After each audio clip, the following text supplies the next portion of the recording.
გარემოს დაცვისა და სოფლის მეურნეობის მინისტრი ქვემო ქართლში სახელმწიფოს მხარდაჭერით შექმნილი საწარმოების საქმიანობას და წარმოების პროცესს ადგილზე ეცნობა მინისტრი რეგიონში სტუმრობის ფარგლებში ასევე შეხვდება ადგილობრივ ფერმერებს, მოისმენს მათ საჭიროებებს და გამოწვევებს, იმსჯელებს აგროსექტორის განვითარების საკითხებზე.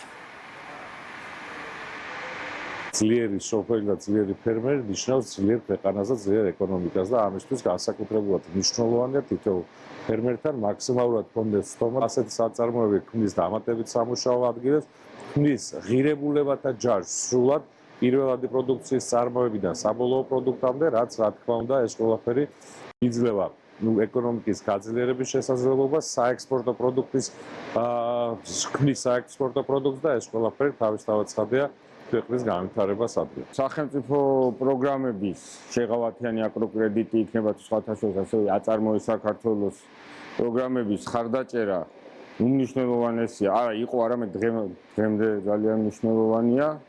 საწარმო სადაც გავართ დღეს ესიც ამ სესხის კონკრეტულად ეს საწარმო სესხის დამსახურებით არის თავის დროზე შექმნილი. დღემდე ვსარგებლობთ ყველა იმ შესაძლებლობით, რომელსაც სახელმწიფო გვაძლევს ზოგადად რომ განვავითაროთ ეს წარმოება. ამ შეხვედრების დროს კიდევ ერთხელ გამოიკვეთა სახელმწიფოს განსაკუთრებული როლი ბიზნესის განვითარების საქმეში. ჩვენ ნათლად დავინახეთ, რომ სწორედ ამ სერვისების მეშვეობით მეწარმეებს აქვს შესაძლებლობა განავითარონ თავიანთი წარმოება, დაასაქმონ ადამიანები, ასევე გაზარდონ თავიანთი პროდუქციის ხარისხი.